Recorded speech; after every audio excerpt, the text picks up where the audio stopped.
Thanks for listening to Middle Aged and Mediocre. I'm Cash. I'm Joel. And we are a podcast about all things strange and unusual, death and UFOs, and other creepy, Cults, weird, random ghosts. There you go. Yeah. Not just naming things in the room. Oh my god.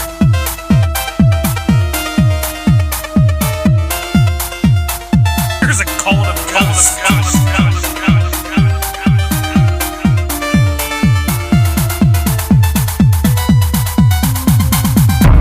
Welcome to another episode of Middle Aged Mediocre. I'm Cash. That's Joel. That's me. That's you. We're back. We're back. We missed a week. Yep. We're not good at every week. No. My dad was in. You're fucking dead. He's that motherfucker. Oh, did you guys do a podcast together? Yep. Oh. No, we didn't. That'd have been interesting. No, it wouldn't. That's what you should have. Last week we should have had your dad on Yeah. as a very special guest. Oh, very and special. just been like, tell us a story. Yeah. And then just let him talk. Yep. No, wasn't that good? Yeah, that would work. I feel like it would have been entertaining. Okay. Yeah. I'll bring my dad. He's coming back Thursday, so. I'll bring my dad, you bring your dad. All right. And then we can just kind of like each sit behind him and then just be like, all right, guys, become friends. And then sneak out of the room. And then just, oh no, we'll stay like right behind him. All right. And then just see what happens. I'll put a story up here on him and just like, we won't say you have to read the story, but just see if one of our dads is eventually just like put the story out there about like the Bud Light, the transgender. Yeah. Yeah. We were out to eat. My dad, we were with my aunt and her fiance, boyfriend person, and he got a Bud Light, and my dad's like, damn, you're getting a Bud Light? And he got a Miller Lite. Like, I had it pulled up on my phone, like the Miller Lite. Yeah. You know, like LBG, positive average. I had that ready in case Dad was going to keep going, but luckily he dropped it. And I was like, okay. I was like, I don't want to do this right now, man. Yeah. Let's just... It was draft, so you didn't have to see the logo or anything. What a silly thing. I know. That They're like, look at this country singer going, throw down their Bud Light. That some of our best children rocks got involved with. Just an absolute stupid situation all the way around. Bud Light's just laughing. Well, no, have you seen their commercials? No, I just know the backlash. So, do you know what started the backlash? They have a sponsorship or advertisement with some TikToker or so do you celebrity. Do you know what that advertisement was? No, it was on their Dylan Mulvaney. It was on their Instagram, I think a story or a reel. I don't even think it was it might have been a video they actually posted on their feed. Yeah, but I think it was a reel or whatever, and it's just them. I don't know Dylan Mulvaney's pronouns, so I'm going to say them if that's not right. Yeah. But it's just them with some cans of Bud Light, and then they say something about enjoy Bud Light. It's not a commercial. It's not anything. Yeah. It's not anything. But I don't know if it was. I think it was sponsored by Bud Light. But, it wasn't a commercial on TV. Yeah. It wasn't a huge campaign ad that Bud Light was doing. Online. It was nothing. And that was the whole backlash. So then in response, People were so scared and dumb. The new marketing director, CEO, whoever she is, of Bud Light, said that the reason for the partnership was that she wants to pull Bud Light's image away from the frat boy kind of lifestyle and, expand, which it's Bud Light. It's Bud Light. Shitty, What the? It's shitty fucking beer. If you want to pull away from the frat boy image, get better beer. Yeah, would be the way to do that. Bud Light, it can't pull away from it. No, that's your people. That's what I used to drink was Bud Light because they can afford it. And I feel so bad. It is so bad. But then, so then all the backlash happens with Kid Rock. Which have you did you notice that Kid Rock doesn't actually hit any of those? Yeah, I think there's someone else shooting off camera, and he's just so.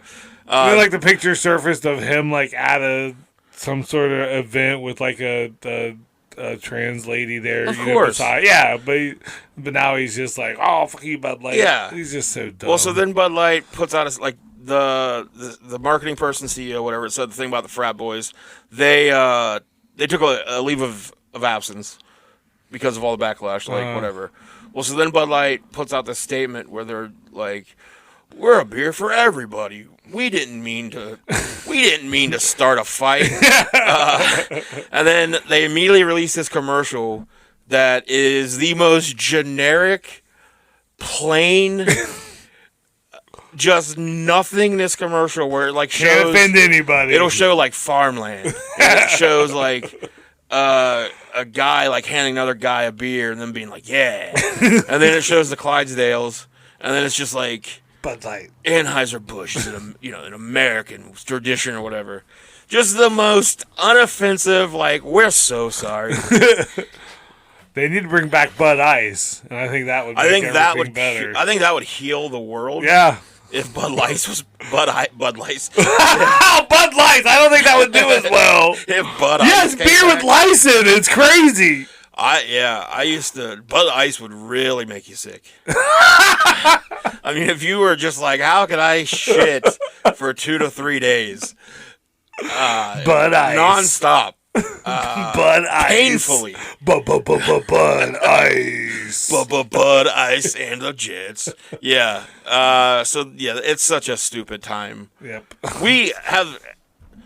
I don't know if since we started this podcast, it hasn't been a stupid time. Are we at fault for everything happening? Yeah, probably. I could see that. Because I feel like things that have just kept getting dumber and dumber and worse since we took to the airwaves. But that's what we look for, too. So, you know. I think we try to be a sponge. If the only tool you have is a hammer, everything looks like a nail. It's true. But yeah, I would like to think of us as like a sponge, where I thought we would soak up a lot of the dumbness. I'm very soft. And yeah, we're both soft boys. But it hasn't happened yet. The dumbness is still out there. Yeah. Just seething and oozing. We're reporting on it. And we're reporting on it. Speaking of ooze, not really, kind of. But I saw they're releasing a new Snake Mountain playset. Oh, yeah? I thought you might be interested. It looks very, like whatever, what was the one from the 80s? Yeah. Probably? Yeah. So it's like they like changed like some of the stuff. So it's like just very like modern and plasticky and they should just do what they did for Grayskull shitty. And just like do a reissue or whatever. Yeah. Yeah. It's like they changed the, was there a snake? Yep. That like ran out. Yeah, there's a snake. It was a hand puppet? A couple snakes, yeah. In the first One's one? a microphone. Yeah, now this one's just like this thin plastic snake thing. Oh, yeah. I got the original. You know that. Oh, I know. But I took some toys down. Had to get my VHS tapes up. Yeah. My VHS collection is... You have like 3. 100,000. No, I have a lot. You forced a box of your old... You're afraid to come over to my house anymore. Me. It's like, I don't know where to put... I don't know where I'm going to put those. It started with like 4 or 5. I think you know with like 20-something. Yeah. Yep. Yeah, it's sitting right behind you. Yeah, I share the wealth. Because I got that... I mean, that shelf's full. Yeah. What's your problem? Yeah. I don't know. I'm going to need to... You're going to need a bigger boat. I'm going to need to build a shed in the back that I can house these things in. VHS tapes. The comedy show last night? Yeah. And What was that? I don't know. I don't mind if you look at the camera. What a weird face you made of the camera. That's all I kind of have. They're all weird. Okay. Yeah, I went to Portsmouth, Ohio. And, that's a place. Yeah. And it was, 2 hours away. Or like $147 Generals if you, yes. if you count that way. That probably I probably used that joke on here before. I'm sorry. I don't think you have. Okay, I used it on stage. That's cool. It's Carlin Haggerty, Nikki Ryan. I got to go last. I didn't feel much like a headliner. Weird. Yeah. Thanks. You don't ever go last. I know. I didn't mean that was weird. Like, how do you that's Carlin put me on last. Well, you always open. I know. It was weird because they're both like super fucking dirty and shit. Then I get up there and I'm like, hi. I'm like, what if words sounded a little bit different, but you kind of knew what I was talking about after you thought about it, huh? But people, I got some, but they were like there to see this Nashville chick, Abby something or another. She had a whole giant like stand up of her, like Abby something live. And okay. I think she's from Portsmouth, so like her family was there. There's like 80-year-old women in the audience. Like, one of them was laughing at my shit. That made me feel good. But, like I said, I had to follow Nikki and Carlin. So, I mean, it's just... they're both super funny, but I don't know. I felt like I would have been better first. You should have, like, went up and just been, like, referenced their material and then be like, I'm going to say one thing that's going to be level with them, but it's going to be somewhere in my set. You're not going to know where. And then just, like, somewhere just insert just a heinous thing to say. And then be like, wasn't so bad, was it? Now you prefer my jokes about voodoo. Yeah, I didn't even do that when I should have. Yeah, I meant to, but I forgot when I got up there. I was going to be like, what if I'm the dirtiest one of the night? Yeah, just really went for it. But I wasn't. Right. I was like, I fell off the wagon again. Man. Condom factory. I did this. They laughed. Plane jerking off. Oh, I did that. And then I did the plane. You know my shit. Yeah. Oh, Nikki said she was sitting at the table with Kylie, and she's like, I would say your punchline before you would to every single one, and Kylie just kept laughing. Because Nikki's seen my shit. I think I could probably do yours. I could do part of your set. I'm sure if I brought you this set list with like the joke titles and stuff, that'd be fun. It'd be fun if you wrote your set out for me, and then I wrote you a set. Yeah. Just try to, that would be you fun. have to go do whatever I write you. Just try to make a joke about it. No, like I'll write you the whole. You write me out your whole. Oh, okay. Like word for word, I hate writing. And then I'll write you out like a whole bit, like a whole set. And then like switch them. Can't read it first. No. You just gotta go do it. Yeah. Let's do it. I'll get you canceled so fast. No, don't get me canceled. I'm barely hanging on. I would just like definitely insert a bunch of things where you just make you laugh, so you're not even able to get it out. All right, yeah, I like that. Insert things in me. Yeah.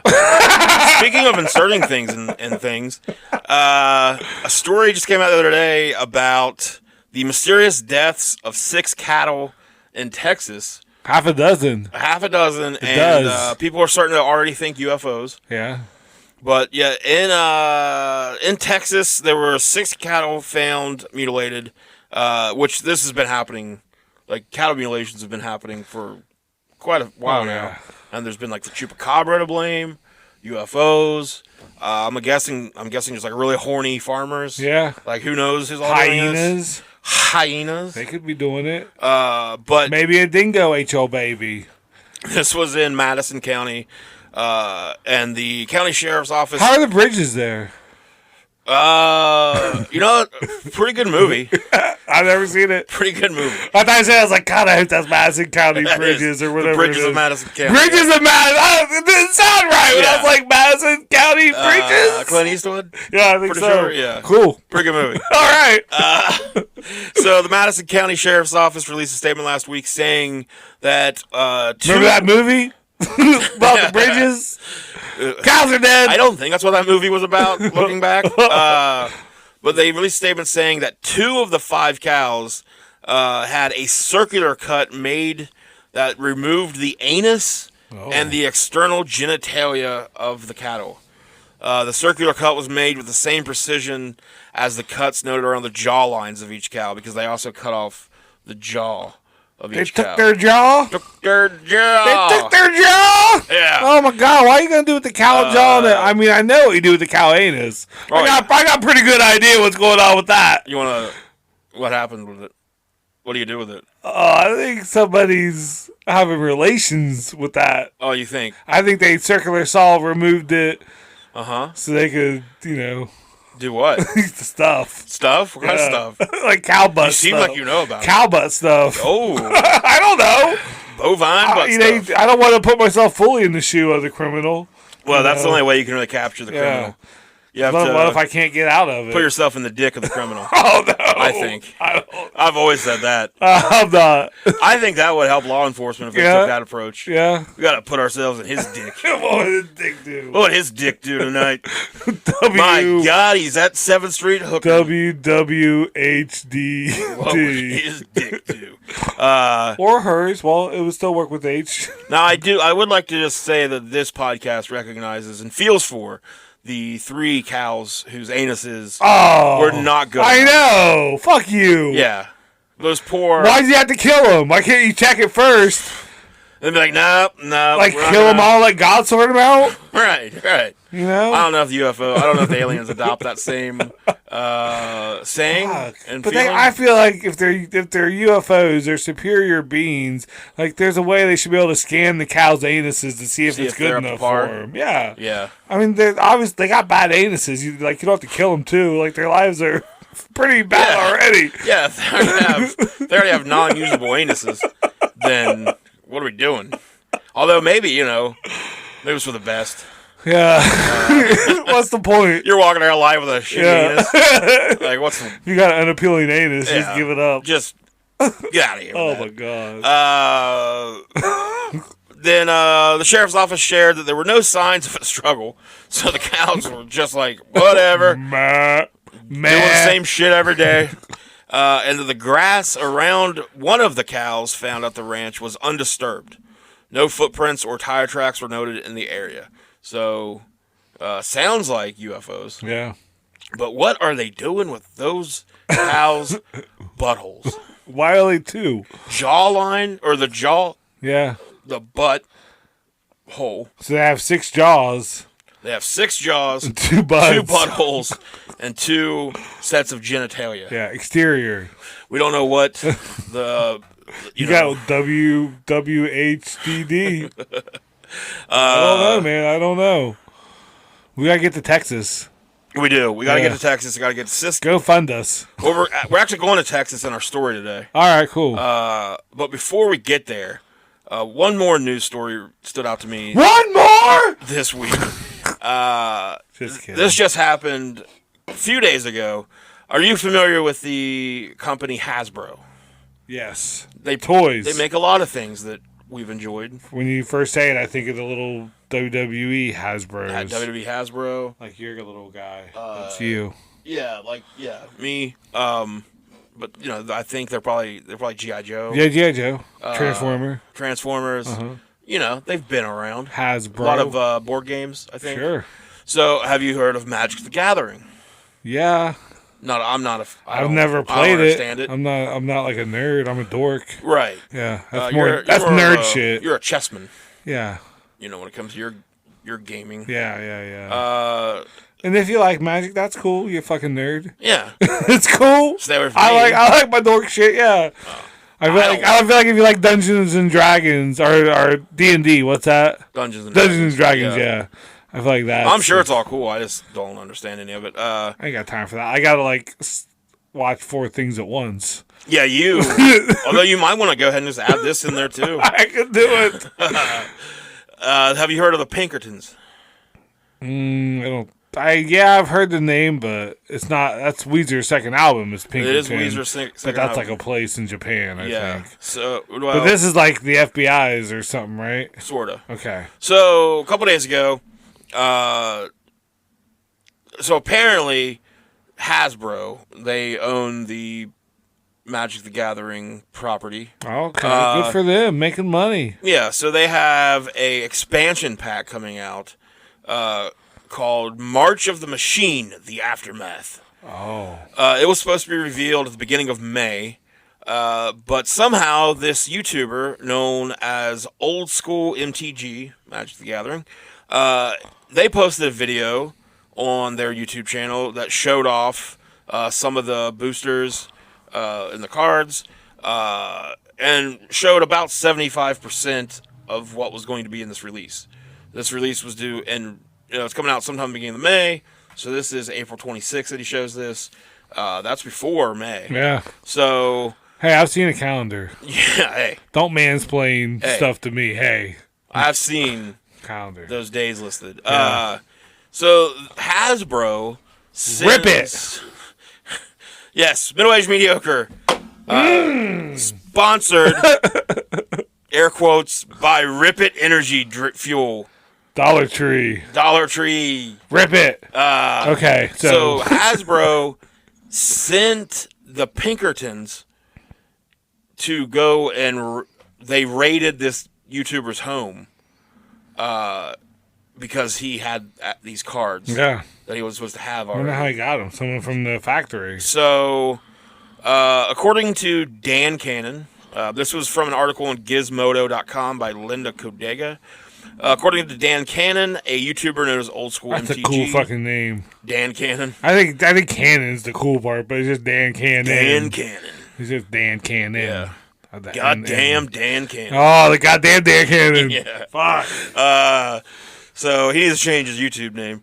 So according to him, Magic the Gathering publisher Wizards of the Coast, which is a part of Hasbro, sent the Pinkerton agents to his home in order to retrieve a selection of unreleased cards from the latest Magic the Gathering set. While the Magic expansion, March of the Machine, The Aftermath, was supposed to be revealed at the beginning of May, Cannon somehow acquired a selection of boosters and showed them on his YouTube channel, resulting in the reveal of around 75% of the limited release set. Dang. Within a week, Cannon says Pinkerton agents knocked on his door and demanded that he turn over all the cards from the unreleased set.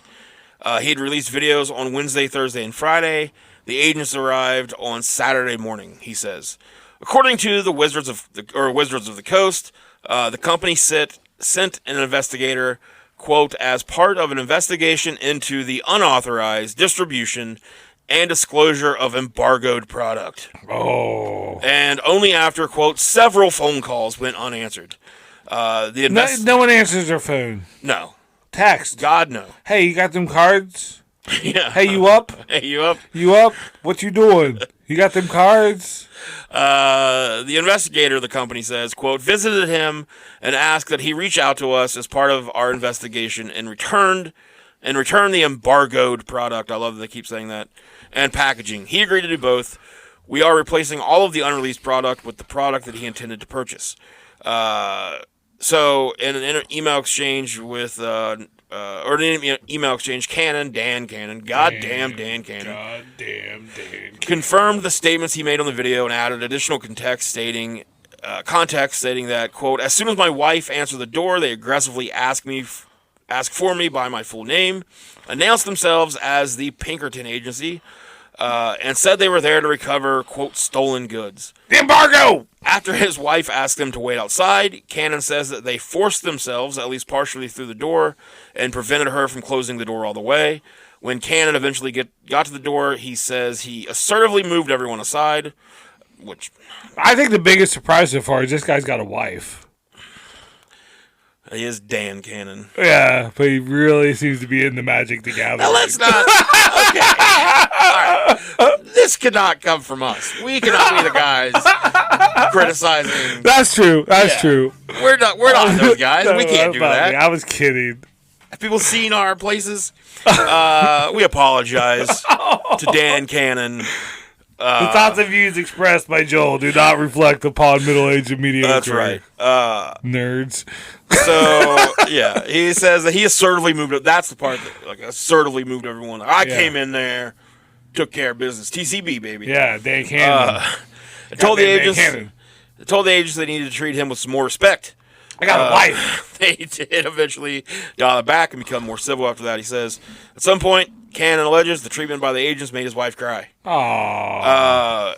Wizards of the Coast says it strongly refutes this depiction of events, which contradicts both the report from the investigation as well as the conversation between the individual and the Wizards of the Coast representative.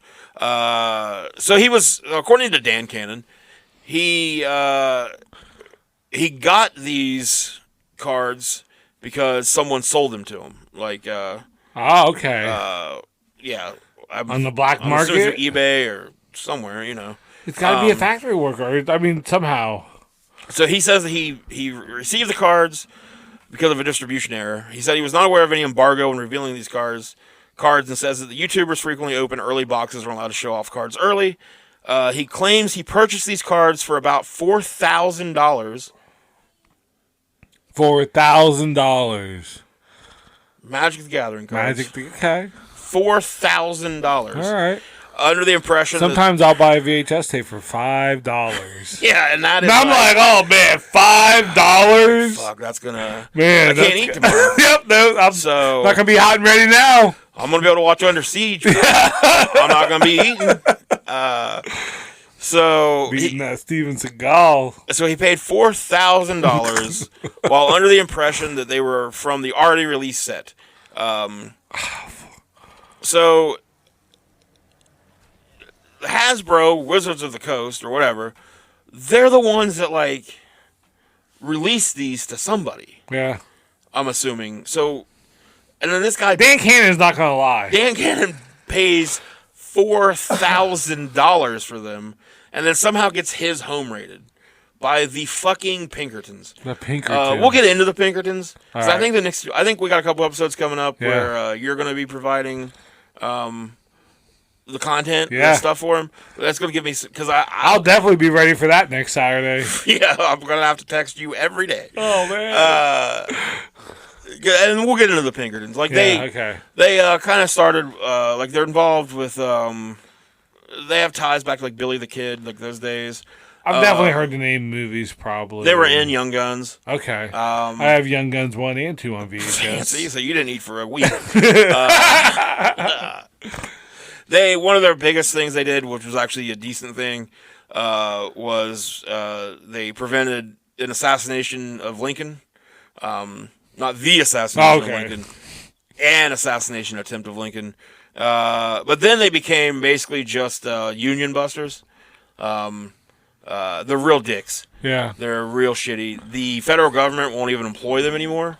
They won't allow them to practice law like federally. Well, fucking Hasbro has their number. Well, so now the Pinkertons whore themselves out to let's hire them. To corporations. Yeah. And like Amazon, they go over and do a lot of union busting overseas for Amazon. If workers are trying to strike, they go in and intimidate and shut that shit down. And then here, not too far from here, where we are in Parkersburg, West Virginia, I want to say Beckley, but I don't know if it's Greenbrier, somewhere in West Virginia. Suddenlink, Yeah. the employees from Suddenlink were going on a strike, and Suddenlink employed the Pinkertons to come in and use intimidation, allegedly, to break that up.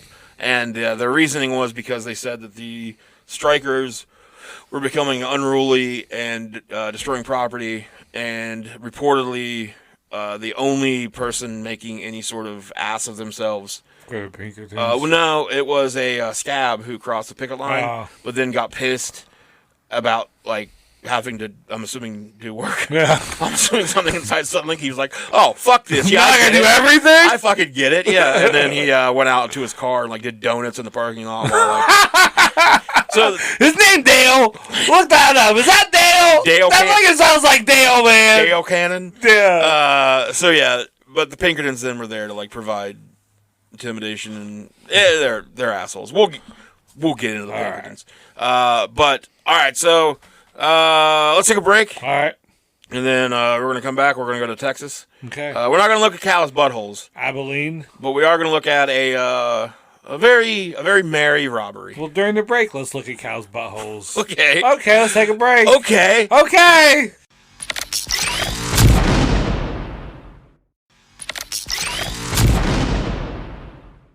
All right, we are back. So we got this story today that, like I said, it's a very merry bank robbery. Technically, it's one of my It stories. is one. You let me in. You let me in on this one. Yeah, you did all the heavy lifting, per usual. Good work. Took me a little bit of work to find. Did you start that again? Yep, Okay. we're good there. We're so professional. Yeah, we're. I'm at the lawnmower outside. Yeah, you were like, "Hey, did you start the lawnmower?" Because that's how lawnmowers work. Yeah, we're recording, maybe. Okay. We're on there. Live. Not live. No, not live. I mean, we're live right now. Well, are we? I don't know. I mean, on the inside. Yeah. Oh, okay. Yeah. Fine. I'll be the one that's dead. Okay. I don't care. I was thinking, let's just get off track real quick, because I was just thinking about this yesterday. You know how we've talked about before how we're like, how do people without the internal voice exist? Like, so along those same lines, when you were, I don't know when it kind of started for me, but like, let's say like teens, were you able to like envision your future? Like, were you able to like see yourself like living past a certain age? I couldn't. Was that like that? So Yeah, I couldn't either. I right? remember being like 12, 13, like, I'll never drive. Like, I'll never be 16 and drive. Then just like, I'll never be out of high school. So maybe then once you're even out of high school, like early 20s, like, I still never... Oh, no. I was never like, oh, yeah, I'll be like 50 and married and have a couple kids and a house. So then, like, once you hit, like, 30-ish, 35, like, I just turned 40 a couple weeks ago. So once you, like, hit 30, 35, and you're all of a sudden like, shit. Well, I didn't plan on being at this party. I came unprepared. I didn't bring a gift. I don't know who most of you are. Can't call an Uber. So now I'm wondering, like, along those same lines of the internal head, like, what is it like for the people who were, like, you know, teens, early 20s, and in their head, they saw themselves, like, you know, as an older person, and, like, they had their shit together. Like, those are just successful people, right? Like, that's... Like, how many successful people, I wonder, had that same thing where they're like, yeah, I live today. I live today and only today. And tomorrow's probably not going to happen. It might, but I'm not going to be ready for it. I'm very... Because, like, if we have that internal monologue, maybe that's what keeps us from being able to, like, see ahead. Yeah. Too busy worried about the now. Yeah. So then if you don't have that internal monologue, like, you kind of are able to... project it forward. I don't know. I don't know, because I don't have that. I got inner monologue. So anyways, Marshall Ratliff was an ex-con who lived in Cisco, Texas. Before being tracked down and imprisoned for a bank robbery that he had committed with his brother Lee in Valera, Texas, by Cisco Chief of Police G.E. Bitt Bedford. G.E. The most Texas sheriff name. Bitt Bedford. B-I-T. B-I-T. They called him Bitt. What the fuck did G.E. stand for? George Ebenezer is what I'm going with. I don't know. Ebenezer for the story. And then Bitt's just in there? And then Bitt. Is he a little fella? I'm betting not. I'm betting Bitt was a big man. You're betting Bitt was big? Beehole bovine. I don't know. I see him as, who was the dude in all white from the Dukes of Hazzard? Roscoe. Roscoe was the the deputy. I don't know. But yeah, I kind of vision him as him. Yeah. So anyways, they were both the Ratliff brothers were given a very long sentence for the bank robbery, but they each only served only 1 year of that sentence before being paroled by Governor Miriam A. Ferguson. These are all just Texas stereotype characters, every one of them. That's why they're stereotypes. The two brothers hightailed it to a boarding house in Wichita Falls, Texas, and began planning how they would rob the Cisco Bank alongside fellow ex-cons Henry Helms and Robert Hill, and a fourth man who was good with cracking safes. Oh.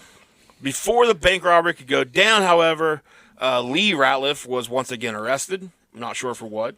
I'm assuming just general vagrancy. Yeah. And the safe cracker came down with the flu. So Marshall pulled in Lewis Davis, a relative of Henry Helms, and a family man in need, promising a large return for his participation. A few things there. Calling off for a bank robbery, calling in sick for a bank robbery is an interesting. I'm not feeling very good. It's an interesting thing to do. Yeah, I just can't. I can't make it. You gotta get that fake voice going. Yeah. Like it's very nice of him to be like, "Well, I don't want to get you guys sick." It's like he's got cracking safe, buddy. But at the same time, it's a bank robbery. Just go. Like, what are you doing? Yeah. You're going to let the flu stop you from getting thousands of dollars or potentially dying? What year is this? 1927. Okay, thousands of dollars. Which a flu back in 27 was a death sentence. Yeah. Could become much worse, much quicker. Well, I mean, maybe they just wait a week. Yeah, that's what I... You need a safecracker. You can't just be like, oh, you really need money? Well, come on in. Yeah. So... It's a bank robbery. Who would you, if you were putting, like, you're going to Ocean's 11, a bank robbery, who are you putting together? Okay, well, I'm I'm in. I'm Right. I'm the point. I'm the lead. Okay, you're the point guy. Yeah. You're Marshall Ratliff. That's me. Okay. I would probably bring you. Okay. Yeah, I'd let you drive. I'm the driver. I think you would I like drive. I think that's all we need. Okay. That's all we need. Maybe bring Lily. Lily could like watch the crowd control. Right. I think you need at least. Yeah, you probably do need at least a 3 or 4 man group. Well, she could kind of bring like the fourth person, the person that we kill, so we get their cut. Like so they help us. We double cross. Yeah. Oh yeah. Oh yeah. Oh yeah. Oh yeah. Definitely not to you though. Definitely not me. No. Like, why is there so much plastic on this car seat? Just you sit there and drive. You just drive, dummy. I'm gonna miss you. What? Nothing? Huh? I do think, yeah. If you, I think you need someone to watch the crowd to make sure no shenanigans, and someone to like, get the money. Do you send Lily in first and just be like, go in, like kind of go off to the left, and just start like dancing. Like, start doing things. Yeah. And then you get, like, kid shit. Everyone distracted. And then you just stroll on in. Like, the teller's sitting there like, oh, what's happening over like, here? I'll have a cane, and I'll just be, like, swinging it around and stuff. Yeah. Just real nonchalant. Yeah. Yeah. And then you're just like, hey, I will shoot that little girl in the head. Oh, wow! If you don't give me all of the money. I regret bringing Lily into this now. Look, you hired me to drive Stay in the car. What are you doing? Oh, I thought I was driving the robbery. Yeah, you just stay in the car. Oh, I'm just a wheelman. Yeah. You didn't say wheelman. You said driver. I thought I was driving the whole robbery. No, you're the wheelman. No, I knew what you meant. Yeah. You're like, I think my plan. You don't actually shoot her. It's a lie. You're robbing a bank. You can lie. I want to be honest, Brooke. I want to be trustworthy. What would you like? What would be your approach once inside the bank? I'd probably do the note thing. The note thing? Yeah, I don't want a gun. Yeah.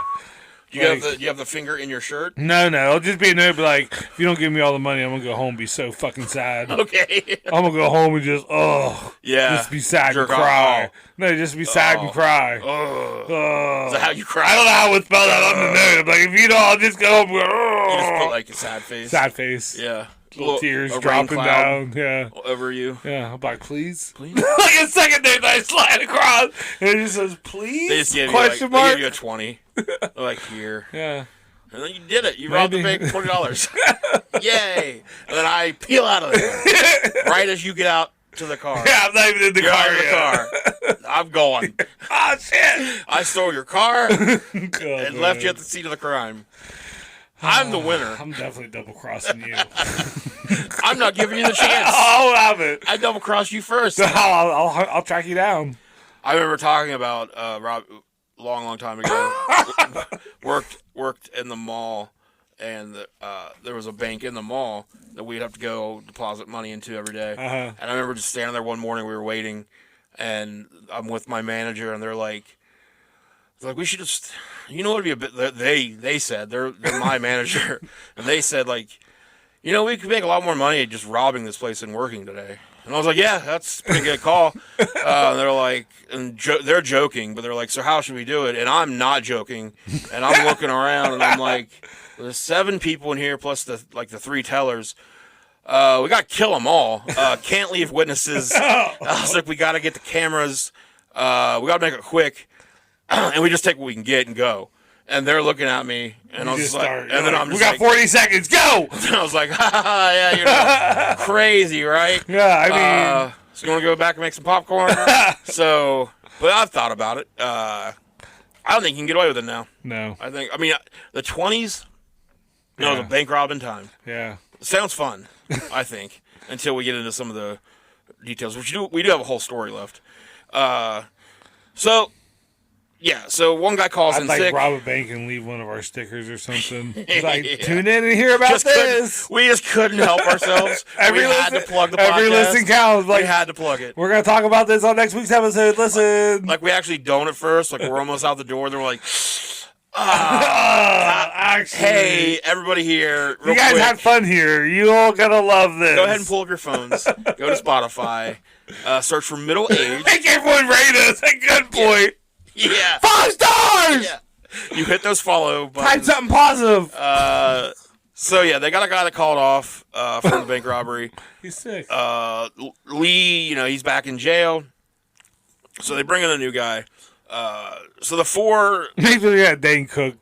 Yeah, he has like a bank robbery one. He's like, there's always a new guy. And... Yeah, so the four steal a car in Wichita Falls and head for Cisco.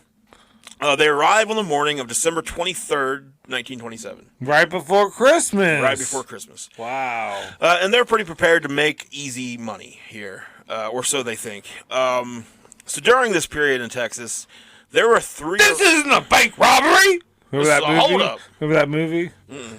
And The Inside Man with Denzel Washington? Washington? I do. I don't remember it. Okay, sorry. I remember it existing. Yeah, that was a big line from the movie. This isn't a bank robbery! So what is it? I forget. They were like trying to get next door to get like some that's documents right. or some shit or. That's right. Yeah, they were using the bank robbery as the cover. It wasn't a bank robbery. No, I do remember that. This is a bank robbery though. I don't mean to be confusing. Sorry. So yeah, they're there in Texas during this time. There are 3 or 4 banks being robbed every day. Wow. In response, the Texas Bankers Association had offered a $5,000 reward. The TBA? The TBA offered a $5,000 reward to anyone who shot a bank robber while they were committing the crime. Oh, yeah. But that's a great system. So like someone reaches in their pocket for a pen, gets shot. I was like reaching for a gun. Yeah, because I get like 2,500. He might have robbed you. That's what would happen. I killed him before he could rob you. He said it. He looked at me. He's like, I'm going to rob him. Yeah, he told me. He told me the whole plan. You guys didn't hear that? Yeah. So I killed everybody in the bank, but they all said they were going to rob it. It's fucking crazy. So crazy. 5,000. I didn't want to kill them all. That's 5,000 apiece. I mean, we can work out some sort of like bundle package. Like I'll give you a discount. I'll give you the bulk rate. So as along with the threat of being shot by a local vigilante, Ratliff feared that he would be immediately recognized if he returned to Cisco because this is where he's from. He already been arrested for robbing a bank that's there. not smart. So he decides to conceal his identity by disguising himself as Santa Claus. Because Santa? Because who would suspect Santa? Yeah. Right? Yeah. It's December 23rd. Yep. Why wouldn't Santa be? I have a Santa costume, and you put that shit on anytime around Christmas. You can get away with whatever you want. People will sit on your lap. Yeah. Yeah. They will. So as the group get near the bank, Ratliff puts on the Santa suit that he had borrowed from Miss Midge Tellett. Mine's borrowed too. Is borrowed? That, yeah. Well, she ran the boarding house where they'd been living in Wichita Falls. So Ratliff puts this Santa outfit on, and then he's let out like a few blocks away from the bank. Yeah. So the other guys go on, and they go into the alley, and then dressed as Santa. Ratliff, he's just all smiles. But that does bring a lot of attention to you as well, dressed as Santa. It's hard to blend in. He's, just being jolly. Yeah. He's walking down Main Street, headed towards the bank. And then a bunch of kids are, of course, are running up to him and ask, Hey, Santa, is that guy in your pocket, or are you just happy to see me? I don't know if they're saying that. Okay. But I do wonder how many of them were like, I want to. Oh, all of them, yeah. They're like, how are you, good sir? I want a train, and I want this, and I want this, and I want this. I'd love a lollipop. It's 1920, so they're like, can I have a rock? And he's like, there's not much. Fucking look on the ground, kid, there's a rock. I don't know what they're asking for in 1920. Can I have a lamb? Can I have food? I guess you had food in 1920. Can I shit inside and just flush it down at some point in my life? Can I not die before I'm 20? So not this year, kid. He's answering the questions though. Yeah. He's patting him on the head. Oh, good Santa. Yeah, he's being Santa Claus. Who wants to rob a bank? So the main street of Cisco was crowded with people going about their daily activities. What a stupid idea! The town had Christmas decorations up. Everyone was in the Christmas spirit, so no one thought it was odd that Santa was walking down the street around noon, the day before Christmas Eve. Yeah. Christmas Eve. So still followed by children. I think there needs to be a bigger deal made out Christmas Eve. Yeah. I like Christmas Eve. It's that anticipation Yeah. there. It's like, man, tomorrow's Christmas Eve. But then if that becomes a thing, Christmas Eve. yeah. And then we got Yeah, when does it stop? when does it stop? Christmas Eve Ocho? Like, it's just Eve, But, Eve, yeah. Eve, Eve, Eve. But then we're starting off like The whole month of December? December 27th is going to be, Christmas post? you know, Two and posts? then it's all the time. But it would put Christ back in our lives. I mean, like, the Jewish people, they have lots of, like, Eves. You know, they got 8 Eves. Yeah, They're all Eves. they got 8 Magical crazy Eves. nights, is the way Yeah. Adam Sandler's movie Yep. said it. So still followed by children, Ratliff joins the other 3 robbers in the alley. I brought these kids! Yeah, I found some recruits. Kids won't quit following me. I don't understand I don't know why. And they head towards First National Bank. Some of the kids even follow them into the bank. Once inside, What?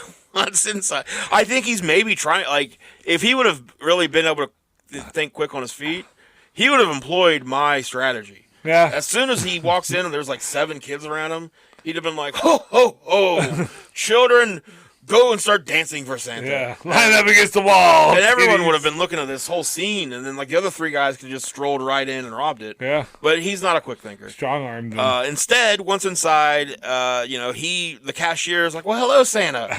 Whatever," and he doesn't respond. He just walks to the desk in the middle of the lobby where the bank customers are writing out their deposit slips. A few customers were already at the teller's window making their deposits.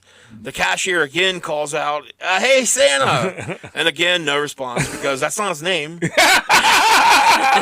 you talking to me? Yeah, like, finally, I don't know if at one point, finally, he's just like, "Oh, you mean..." He's looking around. That's me, Santa.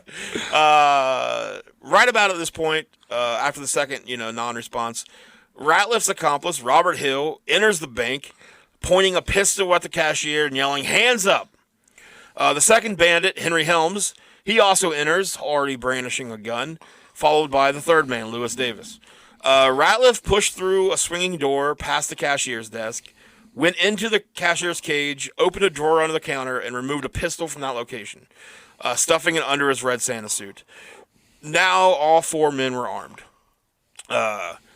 Santa, Ratliff, orders the assistant cashier to open the safe and begins stuffing money and bonds into a sack he had hidden beneath his costume. At least he's got his, I mean, why do you have to hide the sack? Just fucking get a red sack. You're goddamn Santa. Yeah, just have it. What are you hiding the sack for? Put a couple things in there. Yeah. Yeah. Come on. While the others covered the customers and employees, Ratliff grabbed money from the tellers and forced one to open the vault. Unseen by the 4 robbers, bank patron Mrs. B.P. Blassingame, Oh, great name, Beatrice. oil tycoon right there. Beatrice, I'm going to say it's Beatrice Phoebe Blassingame, and her 6-year-old daughter, Frances, entered the bank in hopes of seeing Santa, not knowing a robbery was in progress. Frances is just like, "It's Santa!" Let's get a "Let's bank." go see him. Immediately realizing the danger, Miss Blassingame charged her way with her daughter through the bookkeeping office of the bank, announcing the First National is being held up. As she reached for the door to the alley. There's 4 of them. You shoot all 4, that's $20,000. Yeah, there's big money in there right now. Money. One more. Money. Yeah, there we go. She quickly unlocks the door and then pushes her daughter out into the alley while yelling at her to run. That's the Batman origin. It's getting there. Okay. She instructs Frances to run, and really. despite warnings from the robbers that they would shoot, she herself escapes as well. She screams for help as she runs down the block to City Hall and the police department, alerting Chief of Police Bedford, old Bit, G.E. Bit, and most of the Cisco citizens that were standing around. According to eyewitness Boyce House, Police Chief G.E. Bit Bedford, G.E. Bit Bedford, a giant of a man and a veteran peace officer, seized a riot gun, which I'm surprised riot guns were around in the 1920s. What's a riot gun? Is that where it shoots the beanbags and stuff? Them motherfuckers armed with guns. Apparently, yeah. They're like, we can't shoot Santa. Get the riot gun. Right. Jesus Christ, killing Santa from all those kids would be traumatic. Looks like Christmas isn't happening this year. He gets the riot gun, and then he and policeman George Carmichael. That'd be a good band name, Riot Gun. Riot Gun? Yeah, I like that. They start for the scene. Or tag team. Wrestling tag team. The chief posted himself at the mouth of the alley, which ran alongside the bank and opened on Main Street, while Officer Carmichael took position near the mouth of another alley, which ran behind the bank. All these mouths. Intersecting the first alley. Meanwhile, inside the bank, one of the men with an automatic weapon in each hand growled at the bookkeeper, "Don't look at me." By this time, Santa Claus had filled his sack and exited the vault. Who fired the first shot is uncertain.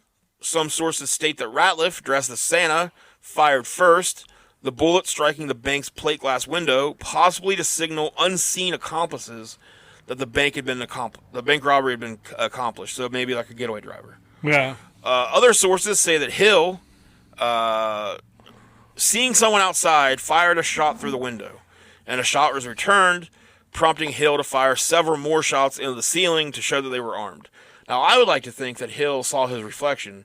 Oh, yeah. And got scared. He's a jumpy little fella. Yeah. I don't think that's what happened, but that's what I like to envision. Immediately, Bedford and Carmichael directed crossfire at the side door, and the two-gunned robber fired back, first at Carmichael and then at Bedford.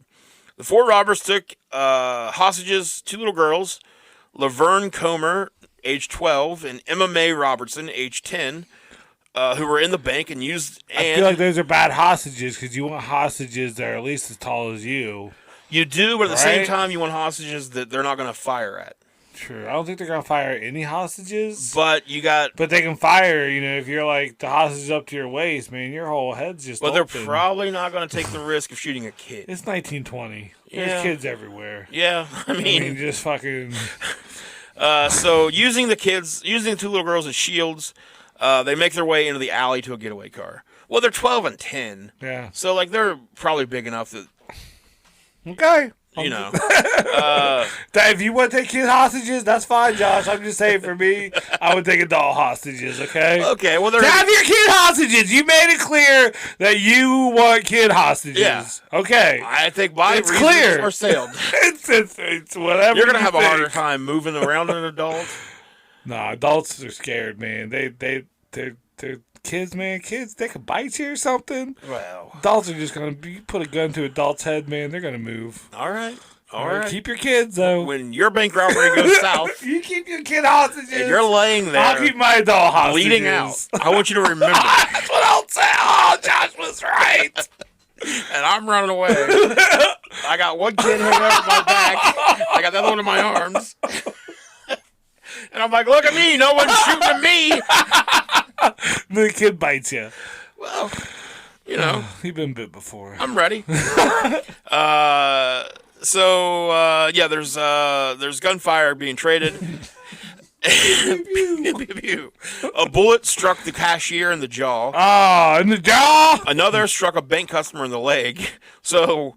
everybody in the bank, other than the robbers, are not having a great time. While yet another customer made a run for it. Help me, Santa! Yeah. Santa, help! I've been so good! Another customer makes a run for it, and they're able to tell Bedford and Carmichael about the hostages. More than 100 shots had already been fired before the shootout in the alley, where the robbers returned to their getaway car. In the alley, Chief Bedford and Deputy Carmichael were mortally wounded. Officer Carmichael found himself reeling from a bullet that had been fired from one of the robbers' guns. Mortally? That means dead. Yeah, they're not going to make it. Fuck. Officer Reddy's, who had witnessed his partner being shot, went to him to assist any way he could. As Reddy's dodged the robbers' gunfire, the four made their way to the getaway car. At the head of the alley, Police Chief Bedford stood in their way.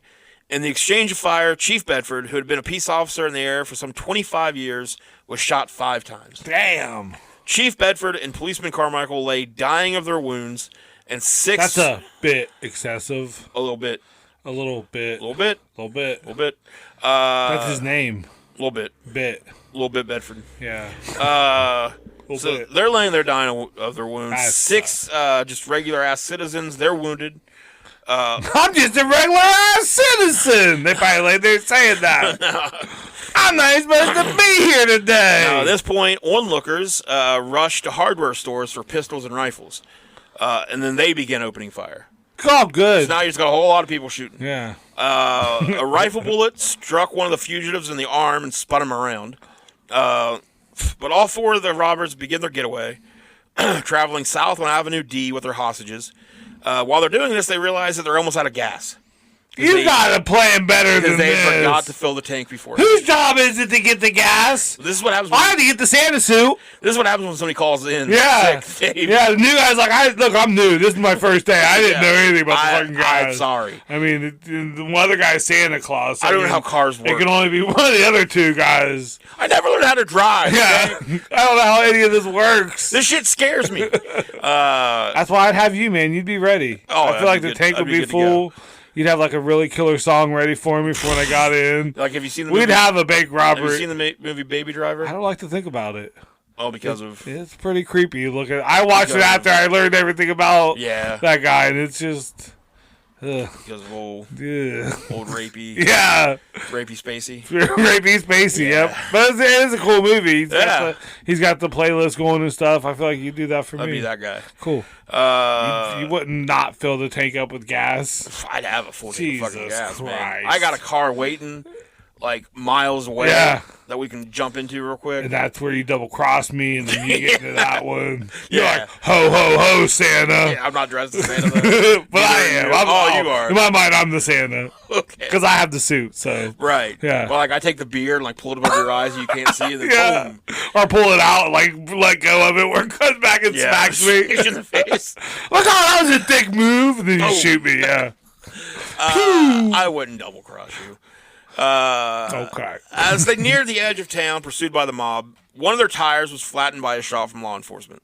The robbers lurched out of the vehicle, brandishing their guns to commandeer a passing Oldsmobile driven by 14-year-old Woodrow Wilson Harris. 14 years old.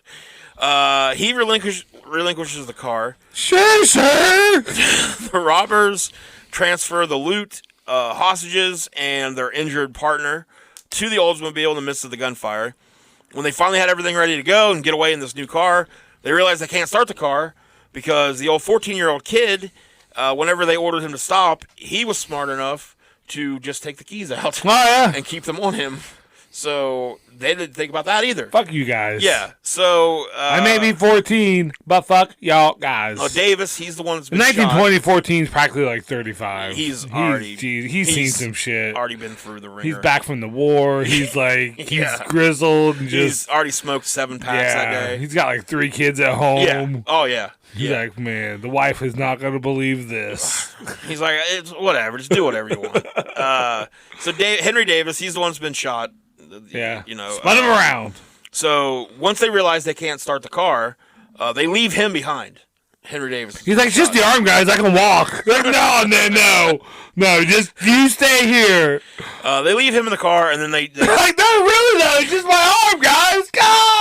They get the hostages, the money. They get everything back into the car with the flat tire and almost out of gas, and they take off again in that car. So Robert Hill, the one who had followed Ratliff into the bank, was struck by a rifle bullet during the transfer from cars. And then once they're leaving, they realize it's not till later after they've already left. They realized not only had they left, Henry Davis back, but they also forgot the money. Oh, so what the fuck, dude? What? Oh, so motherfucker called off. Motherfucker went to jail. Brought in a new guy. Didn't have gas. Right. Forgot gas. Robbed the car, but didn't get the keys. Didn't get the keys. And then they got back to this one. Was already shot. Now another one's shot. And then they forgot the money. They forget the money. The whole point. Yeah.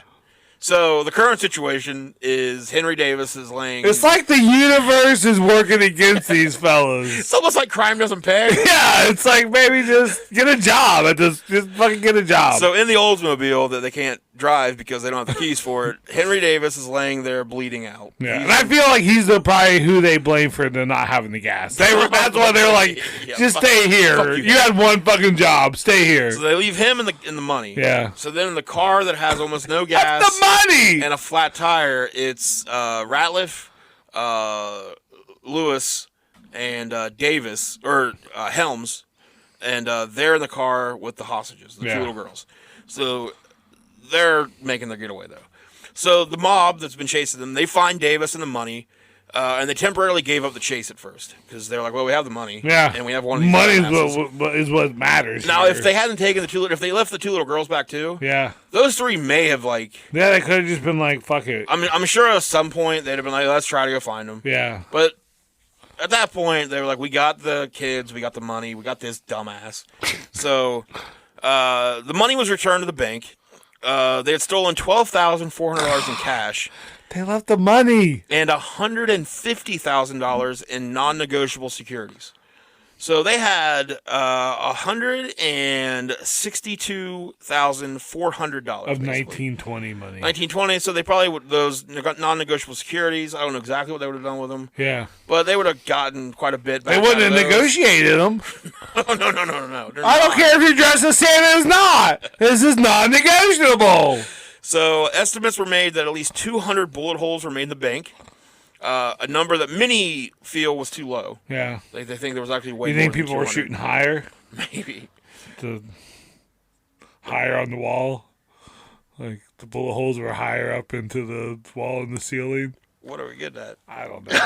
It's a bad joke about like the numbers higher, but like the bullet holes are higher on the... Okay. Nailed it! That's why you tune in! Okay. Yeah. Little gems like that. Wow. You can edit that out. I'm not. I'm not going to. I could. I'm not going to. What? I think something's higher. I'll say that. So besides the two police officers, like we said, 6 townspeople have been wounded in the shootout, but no one was sure whether the robbers or the vigilante mob was responsible for who shot who at this point. Wasn't much of a CSI back then. For Davis, who was a last-minute replacement for the group, this was the only crime he had ever committed in his lifetime. He's the one who's been left in the car. He was taken to a Fort Worth hospital after his capture, but efforts to save his life failed. What? He died from bullet wounds he received in the gunfight at the bank. Damn. During the shootout, Ratliff suffered 2 wounds. He wasn't even supposed to be there that day. One in the chin and one in the leg. The chin? Robert Hill, the one who had followed Santa into the bank, had been struck by a rifle bullet at the point where they were transferring cars. Sheriff John Hart and his deputies of Eastland, the county seat, had been called by a long distance and given the news of the bank robbery. They all piled into automobiles and sped to the spot where the bandits had... I just picture them all in one automobile. Up. Yeah. Reporters, including Boyce House, followed the action in another vehicle. By House's account, quote, officers and citizens poured in from all that section of the state, and such a manhunt as Western Texas had never seen before was soon in progress. Why did they say shit so dumb back then? You'd be like, yeah, we went to look for him. We had a lot of people. A lot of people showed up. We went to find them. Never before in the history of Western Texas. Had never seen before. I've never seen more massive humanity. He says that he wrote many members of the posse were on horseback or on foot as they beat their way through clumps of trees. What else would there be? Searched high grass in the bottoms of ravines and peered around boulders and canyons. Oh. One search party discovered an overcoat and Have you peered around that boulder yet? They found an overcoat and bloodstained gloves. Later, citizens found a suitcase and a pile of bloodstained rags. In the suitcase was cotton and gauze, showing that the bandits had entered their... Like, they at least were aware enough to bring bandages in case. Yeah, a whole suitcase. So they thought of that. They're like, bring the first aid kit. Yeah. Despite the search efforts, the bandits were able to evade search parties and steal another car the next morning. The pursuit continued through Saturday and Saturday night. One of the results of the crime was its tragic implications for little children in Eastland County. On Christmas Eve, a church in Eastland was filled, and as jolly St. Nicholas entered, another dude, not the Santa Claus. Yeah. You know, just another one of his guys that he employs to go out and pretend to be him. One of his little minions. When he enters the church, a little boy calls out, "Why did you rob that bank?" You broke my heart, Santa! You broke my heart! I loved you and I trusted you. Yeah! By this time, Now I'm gonna do drugs! Ratliff, Helms, and Harris had raced back out onto Avenue D, with two of them firing back at an automobile filled with pursuers. The driver swung east onto a dirt road, and his companions began throwing out roofing nails in an effort to puncture the tires of the posse's machines. He then turned into a pasture, dashing through cactus, mesquite, and scrub oak. The growth became so heavy that further progress was impossible, and the robbers abandoned their bullet-riddled car and the two hostages several miles from town and continued on foot. Chief Bedford died on Christmas Day, and policeman Carmichael a few years later. Bedford! Old Bit, he's dead. On Christmas. He bit it. Yep. Afoot, the desperados, Ratliff, Hill, and Helms, were able to steal a car, find food, and eventually con a young man into the use of his automobile, taking him along as a prisoner. Come on. The father of the young man seized his shotgun and fired after the fleeing car, and those bullets hit his son. I was going to say, you're going to...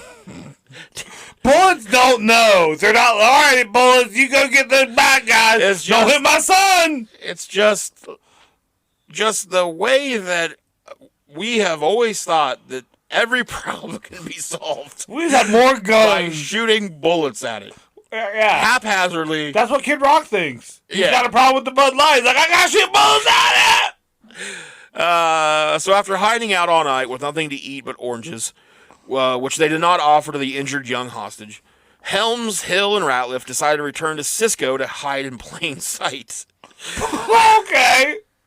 At this point, it's like, let's try this. Yeah, everything else is going south, so it's like the Summer of George on Seinfeld where he does the opposite. Yes. Like, whatever he's going to do the opposite. He's like, well, normally I would not want to go back there, so I think I'll go back there.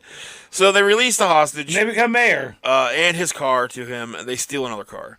Then wounded, especially Ratliff at this point. He's not doing great. They're doing pretty bad because, like, they're injured, they've been shot. They haven't had a lot of food. They don't have the fucking money, so their morale has to be low. They didn't even fucking... It does. All this is for fucking... It doesn't matter. They're still blaming each other for the gas thing. Yeah, like, fuck. At this point, it's passive-aggressive, though. Oh, yeah. Like, they get into the new car, and they're like, oh, this car's filled. Look, they put gas in it. Too bad I didn't have this person. Wonder how did they fill their gas tank up? Yeah. Does such a place exist where you can go and put gas in your car? They just have to be so... I can't imagine... Oh, but you got the suit though, didn't you? Go, all right. I can't imagine being in a situation where I'm with my accomplices... And we forgot the gas. We forgot the money. We're shot. We're hungry. It's apparently... We just have oranges. Here, have an orange. I don't want a fucking orange! There's apparently ice everywhere right now on the road. It's sleeting. Oh. I would be so irritated and just... I couldn't see it. Imagine how pissed off I would be at this point. point. Yeah. You wouldn't even, like, look when you talk to somebody. You're just looking straight at them. Like, I don't fucking know, dude. Yeah. Give me fucking oranges. I'm just eat them or don't eat them. I don't care. Turn the music up louder. Yeah. So... If someone says something else about the gas, I swear to fucking God. Say just what? Just fart. Fart. Say one thing about the gas. No, I don't want a fucking orange. So, the next morning, they're ambushed... by Sheriff Foster in the little town of South Bend, as they try to cross the Brazos River. They got syphilis. The Brassiphilus River. Isn't that what happened, like the Oregon Trail? Oh no, it was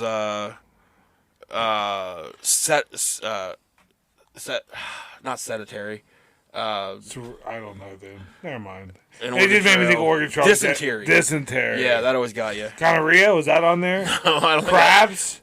Herpes? Just dysentery. Okay. Yeah, which I think like made you shit a lot. Yeah. I think you just shit until fuck, you died. I got dysentery. Then you died from it, though. I mean, I'm gonna die. Yeah. Maybe just taking a while. So they're trying to cross this river, and officers spot their car coming. The driver caught sight of a gun in the hands of one of the officers and began rapidly down the road. Then, as the members of the posse scurried into their automobiles, the car whirled and rushed away. A car chase followed, with a shootout in an oil field as the three tried to escape. running towards out in the the wells. oil field. This is Texas. This baby. is fucking Texas. Yeah, this is a Texas bank robbery all day long. Involved in the firefight was Deputy Sheriff Cy Bradford, famous for bringing law and order into the coal fields, which that's never good for the coal miners, and neighboring towns, and later as a Texas Ranger during the turbulent oil days. His career was filled with gunfights in which Bradford's cool-headedness and marksmanship always brought him out the victor. Before Bradford's car had rolled to a stop, he was out with Old Betsy, his double-barreled shotgun, and an extra pair of shells in one hand. Bradford fired once. I keep that thing on me. He fired once and dropped one of the fugitives. Bradford reloaded before firing again. He says, "I did not want to be caught with an empty gun if they turned and made a stand." So the bandits run off, though, firing back over their shoulders as they run. Always. Yeah, that'll get them. Yeah. Again, Bradford shot, and another man went down, but got back up and tried to keep staggering away. The officer shoved the other. Bradford said, "Ha, that's cute." Yeah, he pumps another shotgun shell in there, shoots again, and the third vigilante slumps to his knees. He gets up, and he's still trying to make it, though. He gets behind some These of the... guys are too stupid to die, I think. This one makes it behind some of the oil derricks. Derricks. That's how I like to say it. Dark. Ratliff was hit and fell to the ground while Helms and Hill, although wounded, escaped into the woods by the Brazos River, which offered ideal concealment. Ratliff was reportedly a walking arsenal, bearing no fewer than 6 shotgun wounds and 6 pistols when captured, including the one he took from the bank. They had caught Santa Claus. Yeah. The long national nightmare is over. Yes. The intense manhunt for Helms and Hill, directed by Ranger Captain Tom Hickman, pressed on so as not to allow the wounded men an opportunity for rest. Despite some assistance from an airplane, the search team could not spot the fleeing men. In the process, 2 more men were wounded from accidental discharge of their weapons. Oh, fucking idiots. Bringing the total number of wounded to 8. Yeah, don't put that shit on them. These idiots would have shot themselves, I think, regardless. That's excluding the 3 surviving robbers. However, the trail was eventually picked up, and at the end of the chase, evidently was not far off because the footprints were close spaced, showing that they were wearing down from the long chase and weak from loss of blood. And just the morale. Just fuck. At this point, it's just... At least if you have the money, you know, you're like, I got the money. Gotta keep going. So you have the money, man. Yeah. And it's gonna be if you do live, and you can't tell people about it. No. You're like, oh, you robbed the bank, you got away, so you got the money. Look, I just, Look, I don't get into it. I do it for the love of the game, you know. I'm not in it for the money. Yeah. I enjoy being shot. And, I love it. Some have called me one of the best. Yeah, it really gets my heart pumping until it doesn't pump anymore from too many shots, and I die. So they were finally apprehended in Graham, Texas on December 30th, 7 days after the robbery. They had been attempting to find the location of a rooming house in Graham. They were arrested the next year, a week after Christmas. Now how you're always like the day before New Year's, you're like, see you next year. Oh, wow, yeah. So it was December 30th, so not quite. Oh, yeah. Not quite the new year. Fuck. That's just more embarrassment for them. So they're just... The gas, the money, they try to get punny, and just... The jokes that you're putting on them? Yeah. So they try to find... I hate these guys. They try to get a room at this place in a rooming house in Graham. The man that they asked directions from, though, noticed their pistols and notified authorities. Presumably exhausted, the 2 were taken into custody without a fight. Hill was captured with 3 pistols, and Helms had 4. Though Helms, Hill, and Ratliff had several wounds apiece and had not eaten for days, all 3 survived and faced trials. Fucking oranges, dude. Helms was second to stand trial after Ratliff. He was identified as the one who had gunned down both lawmen and was given the death sentence in late February. They hung him? After an unsuccessful insanitary plea, he was executed by electric chair. Oh, electric chair. On September 6, 1929, in Huntsville, Texas. He is said to have had cabbage, sausage, tomatoes, coffee, and pie for his last meal. Well, good for him. Cabbage, sausage, tomatoes, coffee, and pie. Hill was last to be tried. He pleaded guilty to armed robbery and took the stand on his own behalf, crying for mercy and citing his unhappy childhood. In March, he was given a sentence of life imprisonment, 99 years. He escaped from prison 3 times, but was recaptured each time. After settling down, he was paroled in the mid-1940s, reportedly changed his name, and became a productive citizen. So he got life plus 99 years, and he did 20. Yeah. After escaping 3 times. After escaping 3 times. Cool. Yeah. Cool. They probably just felt sorry for him. After taking children hostages and fucking shooting people and just shooting blindly behind his back. They're probably just like, this dude sucks so bad. He's so stupid. Just go. Yeah. He died in 1996. Wow. Yeah. Dumb people live forever, He lived dude. a long time. They're fucking he's been all shot up. He's just too dumb to die. No, I bet when he tells the story, it's a lot different. There's like one guy he pins everything on. Like he forgot the gas. He was the one saying, like, we need to get gas. Yeah. We need to get, and then he was the one saying, like, the money's here. We need to get the money. Oh, yeah. His story is way different. Then he was like, I was, like, shooting it out. And I gave myself up, though. That's a cool life, though. All that. Then he escaped jail 3 times. Yeah. And he lived to another. God, yeah. So, good for him. Marshall Ratliff was convicted of armed robbery on January 27th, 1928, and was also sentenced to 99 years in prison. 10-year-old Emma Mae Robinson's testimony identified her. I thought she went to jail. You're my 10-year-old dude ended up being also part of the robbery. Yeah. She identified. She was grounded for 7 weeks. Ratliff as the man disguised as Santa Claus. On the way to his cell, Ratliff muttered, quote, That's no hill for a high stepper like me. Okay. What? So I don't know if he's saying, like, this isn't going to hold me. Yeah. I guess. I think That's what he's saying. He's above it. Months later, on March 30th, he was sentenced to execution for his role in the deaths of Bedford and Carmichael, although no one could testify to having seen Ratliff, dressed as Santa, fire a gun from the bank. Ratliff appealed his case, and when that failed, began behaving oddly in hopes of an insanity plea. He began acting insane the day of Helms' execution, much to the conviction of his jailers. His mother, Rilla Carter, filed for a lunacy hearing in Huntsville. The civilians of Eastland County grew infuriated to learn that Ratliff had not already been executed for his deeds, and were further aggravated by this new development.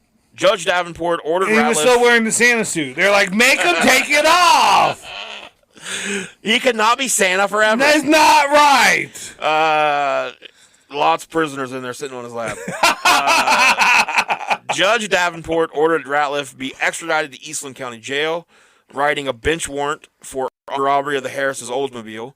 On November 18th, while awaiting execution there, Ratliff feigned paralysis, convincing his jailers Patrick Kilbourne and Uncle Tom Jones. Uncle Tom Jones. Which I don't even want to get into the implications there. Necessitating the two to feed and bathe him and take him to the toilet. So they apparently believe that he is legitimately paralyzed at this point. Having duped the 2 jailers, the man who had played Santa... I made you wipe my butt. ...managed to get a hold of a 6-shooter in an office desk, fatally wounding Uncle Tom Jones, and violently fighting the second jailer in hand-to-hand combat.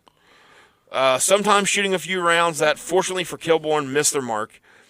Most of the town, including the fighting jailer's daughter, watched helplessly through the jail windows, unable to break open the steel door to help Kilbourne, as he pinned Ratliff down, beat him into unconsciousness, and returned him to a cell.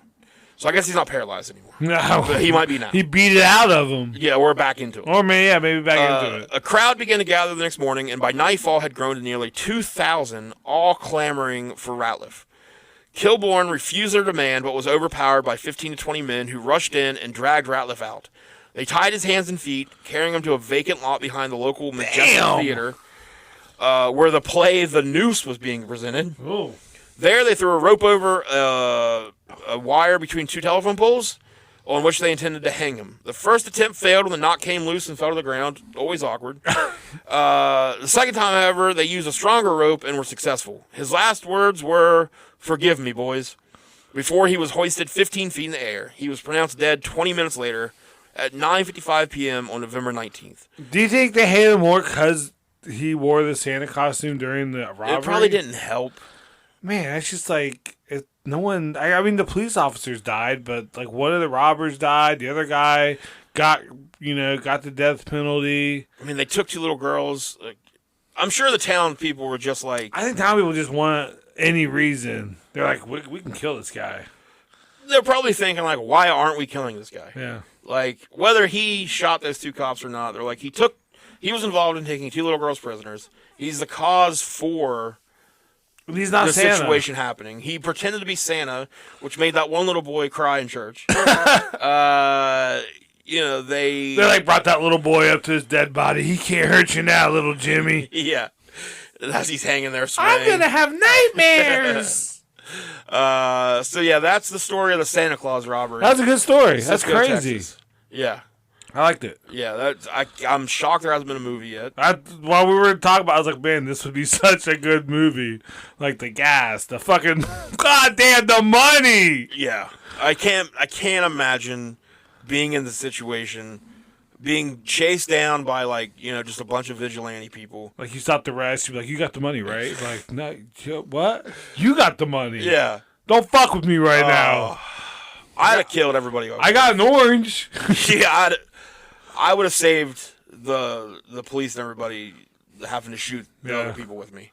Just I'd have been so mad. Yeah. And it's the 1920s, so that's what we do. We shoot each other. Yeah. So the kid's son got shot because the dad's just like, I'm gonna shoot your general direction. A shotgun. Shotgun. Not understanding how shotguns work. They spray. They spray. I don't know very much about guns, and I know the shotgun spray. Yeah. So, I guess, the moral of the story is probably not a great idea to rob a bank. Gas up. Gas up first, though. Gas up.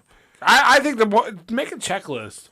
Yeah. There's no shame in a checklist. And have a strict call-off policy. Yeah, definitely. I think. And if you got to wait a week, they probably wouldn't do it because there's probably a lot of money in the bank a couple days Christmas. before Christmas. That Santa suit wouldn't have played well a couple weeks Oh, yeah. They're like, what the fuck is... So they kind of had to, I feel like he was so hung up on this dude. He's like, we got to get this done by Christmas. Yeah, I'm going to dress as, the fucking New Year's baby? Yeah. What am I going to dress as for New Year's? Yeah, stupid. Then what's after that, right?